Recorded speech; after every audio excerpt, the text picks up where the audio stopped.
Hey everybody, hear me okay? So show of hands, how many people here have written a framework of any sort? And how many people have used a framework? All hands should go up, okay. So one of the things I like about this conference, especially the Min version of it, but even the regular 360 IDEV, is it's a lot more personal than a lot of conferences. So I actually normally would not do an About Me slide just out of principle, but I'll tell you a little bit about myself. I'm from the San Francisco Bay Area, and my story is I'll give my short life story, which is that I was born in Ohio, went to school in New York, I came to grad school in Pasadena, and I had some startups that brought me to the Bay Area. And being sick of startups just made me decide to give that all up and just focus my life on music. And I joined a band that was way better than I had any business being part of. And kind of in the process of improving my own musical skills, I realized that I still needed to use computers, and they helped me get better at what I was doing, no matter what I was doing, even if I was trying to be a musician. So I developed a framework out of necessity for myself called AudioKit. And I was joking with a friend that I called my talk Highly Desirable Frameworks, so that you guys would think AudioKit was a highly desirable framework. And I don't know if it is, that's not for me to decide. But I do know that my experience with it is what is the inspiration for my talk today, because I do try to make it a framework that people will want to use. But just a little bit about it. It's an open source framework for doing audio synthesis, processing, and analysis. And there are components of it. Most of it at the API level is in Swift, but there's Objective-C, C++, and even plain vanilla C inside of it. And because of the broad nature of what it encompasses, I actually learned a lot about iOS, Mac, and frameworks along the way. AudioKit actually started out as closed source, and it was opened up about 2 years ago, and it became a Swift framework earlier this year. So if you know me, it's probably through AudioKit. I've given talks at NS Meetup and Swift Language Users Group, Realm, and last year I did earlier this year I did 360 IDEV. But this talk is not about audio. Like I said, it's only inspired by my work with AudioKit. There will be examples from that world, but it's relevant to anyone who wants to build a framework. So as I said, I'm not a 360 IDEV virgin. This is my second time, and I hear the second time is even better than the first. You get to do the weird stuff. And how many people here have been to the Denver 360 IDEV? A lot of you. It's a great time. I learned a lot this year. I made a point whenever I would go see a talk where I learned something to spend that night like trying to implement it in my own code so that I could go to the speakers the next day and show them on my iPad Pro, like, here, you taught me how to do something. It became part of AudioKit. Thank you. And I know that as a speaker, nothing makes speakers happier than if they've actually affected other people's code and made their lives better. So on the last day of 360 IDEV, I saw a talk by Sean Coleman. Nobody from Possible Mobile is here. Oh, you are? All right, well, you can double check my information on this, but he gave a talk on building and integrating frameworks. And in a lot of ways, this talk today is an extension of his talk. A central component of what he was talking about that day was how his team adopted a framework, and it was a terrible situation. There were a lot of problems, and communicating with the developers was a problem, and it was just a complete tale of woe, which led him and his team to develop a checklist for minimum requirements that they would have to have met by any future potential framework that they might be considering. So on the one hand, I was pretty pleased with myself because AudioKit met most of the items on his checklist. But on the other hand, I felt like there was a big part of the story that was missing. After all, he was representing the user of the framework, and nobody was there representing the developer of the framework. And so I'm sure there was a whole other side of the story. Now, Sean had anonymized that framework. No one knows what it was, so I'm not here to rectify the situation, make good by the developers. But I did just want to say that we need to remember that when we're using frameworks, we're adopting a framework whose parents are these developers who maybe have spent years working on that framework, and they're putting it out there for people to use. And they probably did that in their spare time. They may have lost potential income, less time with their family, maybe good, bad, I don't know. And so we have to be sensitive to the fact that this is, a lot of times it's free software, and yes, if there are problems, you'd like to have them taken care of quickly, but be aware that these are real people too. But before there are users of a framework, there's this whole time of creating the framework. And so I want to rewind back to the point of inception of when you're considering creating a framework. So why do you create a framework? So you have some idea of some functionality that you want to implement for more than one project. Some problem that has no good general solution, or a problem whose current solutions are, they leave something to be desired. Maybe they have an ugly API, or they're CPU inefficient, or they're hard to integrate. When you set out to develop a framework, you're probably going to want to share that framework in the future, not just use it for yourself. For a lot of reasons. You want users to appreciate what you've done. You want users to test your work in a variety of different use cases. Maybe you want to land up paying a client to become a industry standard for this particular type of problem. Or you want to pad the resume so you can get a sweet job at Apple or something. At the very least, you can attract co-developers to help you improve your own skills and the framework itself. And a lot of times as programmers, we're considered to be antisocial, or we want to just do things ourselves. But the truth of the matter is you are going to have to deal with people. And in this talk, I'm going to be talking about that. But probably the most important thing I want to say before I get to that is, regardless of what suggestions I have today, the main important thing that you need to know is you have to get to ship your framework. And the reason I say this is because you can kind of see a checklist of things that you have to do, and you can get discouraged. It's funny how most programming talks are highly technical, like the previous talk had all this code on the slides. But when programming talks are non-technical, they often veer highly into the like a psychology talk. And my talk is kind of halfway in between those two. You have to know yourself in a way to decide how you want to work to get things done. As an example, I had a debate with a friend of mine a couple days ago when talking about this talk with him about when you should open source your project or your framework.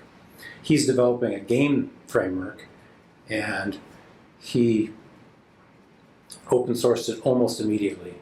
He wanted the development to be 100% developer driven, and he wanted to make sure that anything that he was doing wrong was noticed quickly and corrected by other developers. And I think that's the noble and correct way of approaching things. But it doesn't work for me because I know something about myself. I know that I'm somewhat discourageable, and if you put out a framework that doesn't quite work, you're probably more likely to attract people who are going to say, this sucks, you suck, stop doing what you're doing, this is terrible. And then you feel bad for the rest of the day. I also know that I'm distractible. Even if those people who see your framework aren't mean, they might come to you and say, oh, I see you're doing a framework on XYZ. Well, have you seen what so-and-so has just built? It's amazing. You're going to love it. And then you go and you spend a day appreciating what other people have done and never creating anything that you made yourself. The takeaway is that you definitely want to make good things happen in your life, and adopting, your own way of doing things and deciding when to go open source is a big point of debate for anyone who's doing this. So you can do it right away, or you can wait until things are pretty cool. So let's fast forward to the point past all that, because every project is different and every person is different. Let's say you put in the time to develop a solution to a problem, and you're at that point where you do want to share it. And so this is kind of a recap slide of the reasons that you're ready to share the code. Again, you want users both to appreciate what you've done and to test your code, and you may have some monetary benefits from releasing this code, and you almost certainly will have code developers who will help you improve your code. So let's talk about what makes a framework desirable. Frameworks are kind of by default desirable because they're empowering. They can be very valuable to developers because they're giving them a capability that they didn't have before. And even if it's a capability they didn't have before, maybe your framework has a guiding principle or an opinion that pushes it in a direction that makes it easier to use or more natural for the problem domain. Frameworks can be empowering because a lot of them nowadays are multi-platform. There's so much overlap between iOS, macOS, and tvOS that you might be using a bunch of frameworks that are all multi-platform, and you realize, hey, if all the things I'm using are multi-platform, maybe my code can be multi-platform as well. Maybe a counterexample is a good thing to have here. Non-empowering is the best words I could come up with for this. Some people have a way with words, other people not have way. And so frameworks can be non-empowering if they're kryptonite to the developer. And what does that mean? As developers, we all have a certain amount of special superpowers. If you don't believe me, in this room, we may not think we have special powers compared to each other. And aside from the speaker's mom who knows Objective-C, I think probably all your parents think you have superpowers because you can program. And if a framework doesn't help you use those superpowers that you've already developed, it's a non-empowering framework. My example for that, in the case of audio, is when I was first getting interested in doing programming audio, I came across this O'Reilly book, well-respected publisher, about making musical apps. This was exactly what I wanted to be able to do. So I got this book and I was really excited about it. And they use in this book a framework called libpd, which allows you to write pure data audio signal chains. And those look like this. And you draw boxes that have functionality, and you draw lines between them. This is not Swift. This is not even Objective-C. This utilizes absolutely none of the skills that I spent years developing. And it's kind of ugly. I mean, I won't even show you a slide of how bad it can get. Oops. So even if your framework is not kryptonite, you still need to do one thing, and that's to make sure your work is learnable. Highly desirable frameworks must try their very best to make themselves easy to learn. Should adhere to best practices, unless, of course, you are so good that you'll be inventing the best practice for this problem domain. Learnability has various parts of that spectrum. It's approachable, it's learnable for a complete beginner. And by deeply documented is as that beginner gets more and more able to use your framework and to understand the problem domain, they're able to learn by either reading your code or reading your documentation.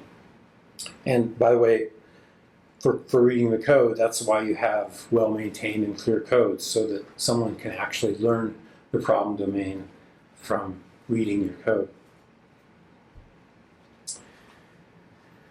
The fact that your framework needs to have some example projects should go without saying, but it's important to note that they should also be easy to install and run and not require CocoaPods or any voodoo scripts. They should just work.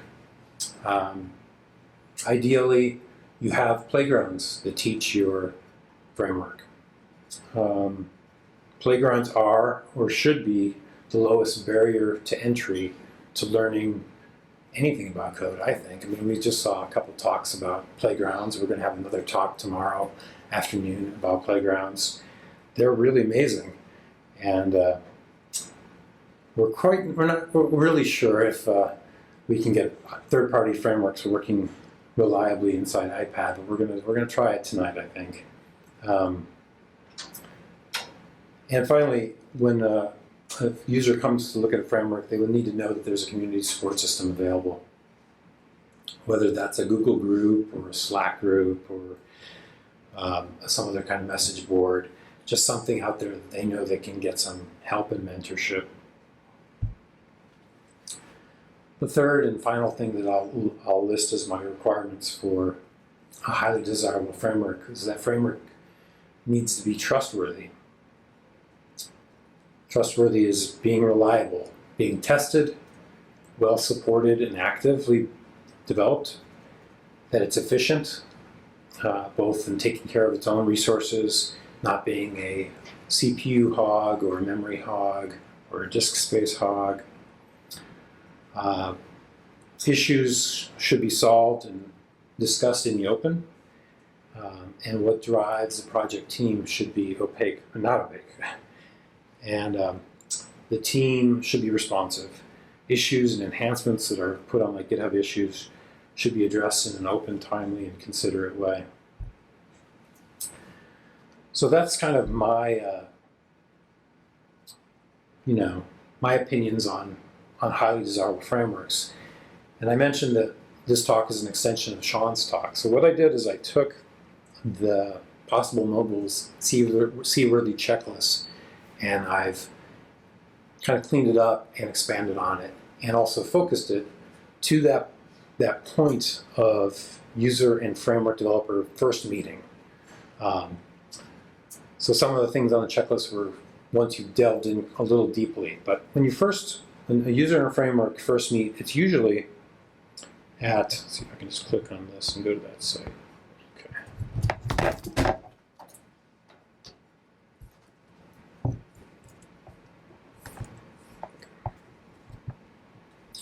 So this is that repo where I have the checklist.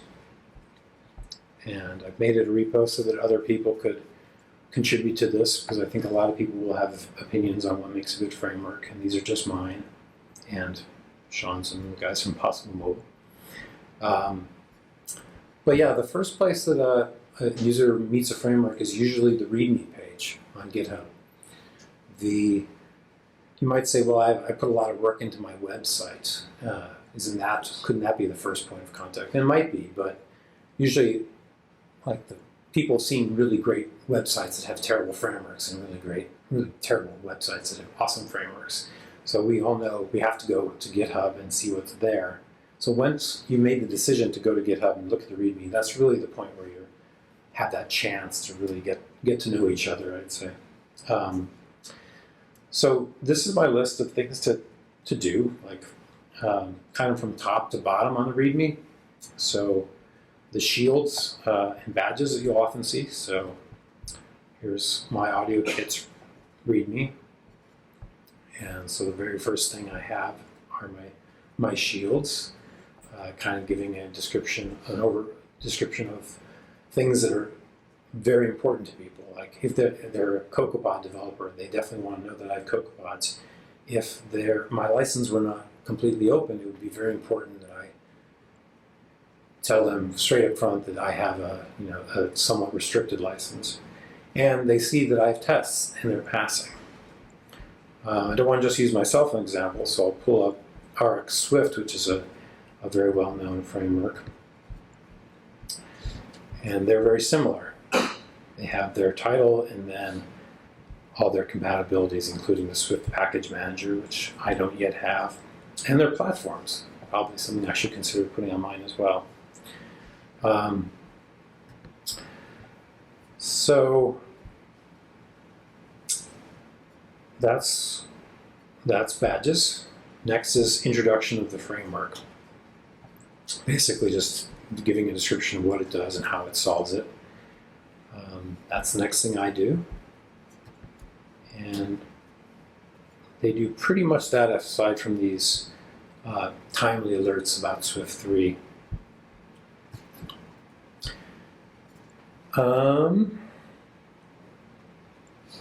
course, you can add this kind of stuff too about the details of the license information and credits, but the README page should not be overloaded with the change log or include the full text of the license. We have the license text for that, and it's precious realty, precious space to put other information.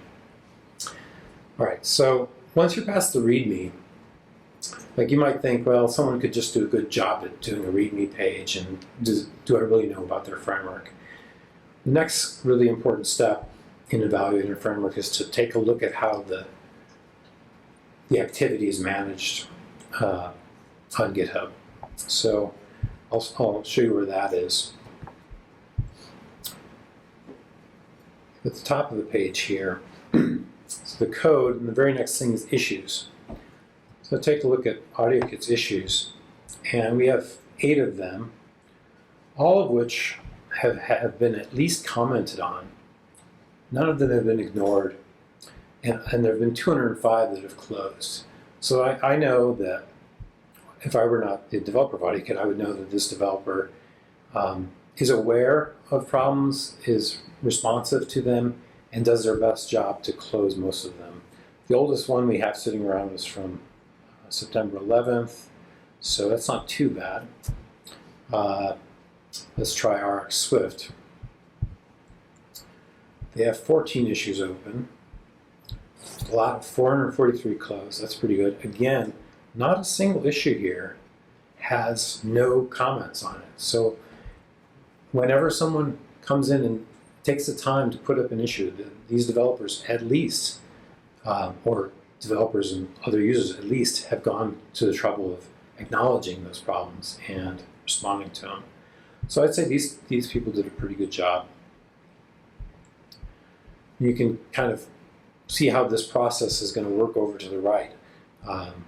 Pull requests are another thing that should almost be like issues. If people have gone through the trouble of making a pull request, they should not go unresponded to. Pull requests are easy to respond to. They're either really good and they pass your tests. Actually, here's a good thing to check.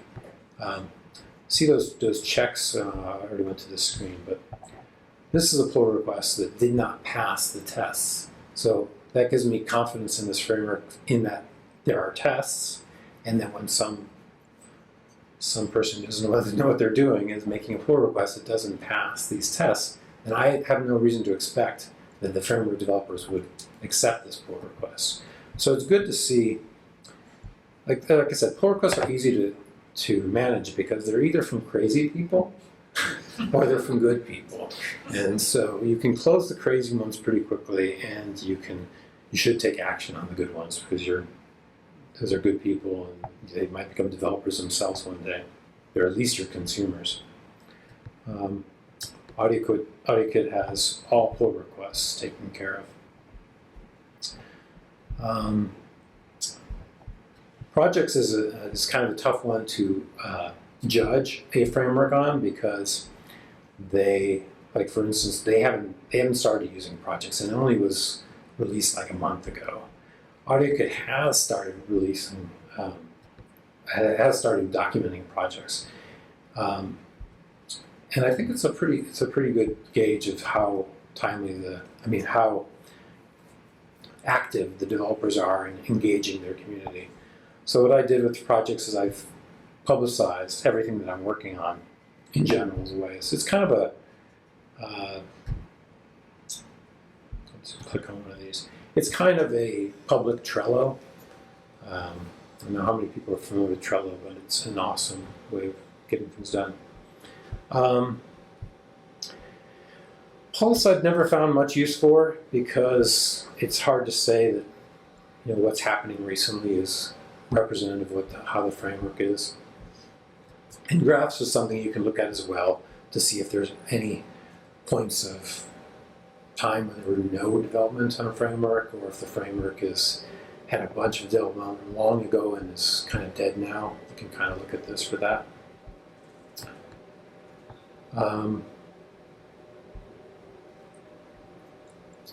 And so as this page gets further and further deeper, is like README is the point of where you have the initial attraction, the love at first sight, or the initial distaste for a framework.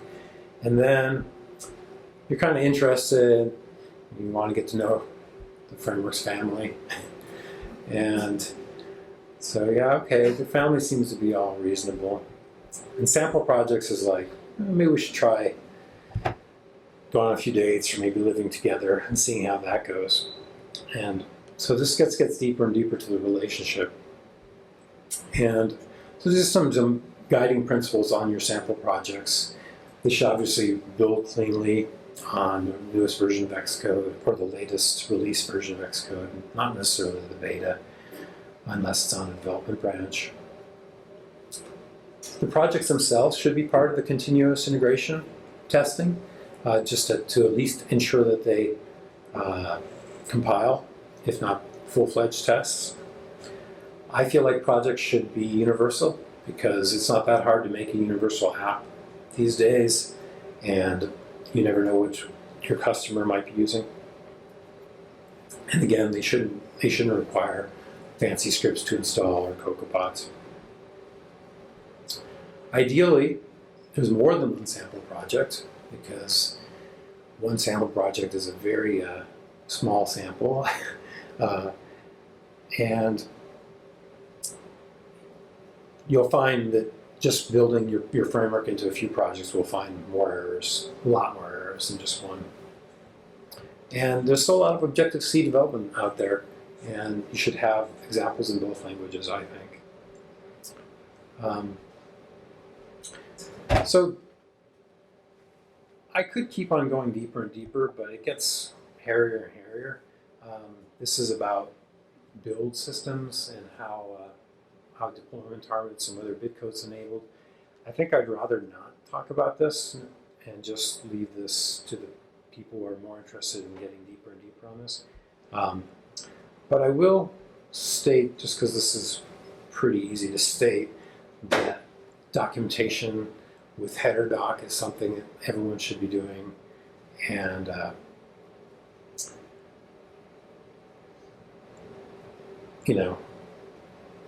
basically writing documentation is a bigger part of our lives than we ever thought it was going to be.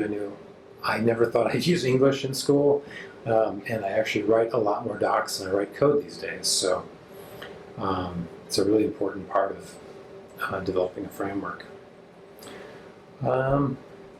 So I think that's about all I have to say. I'm more than willing to answer questions or let everyone go get ready for dinner. But thank you.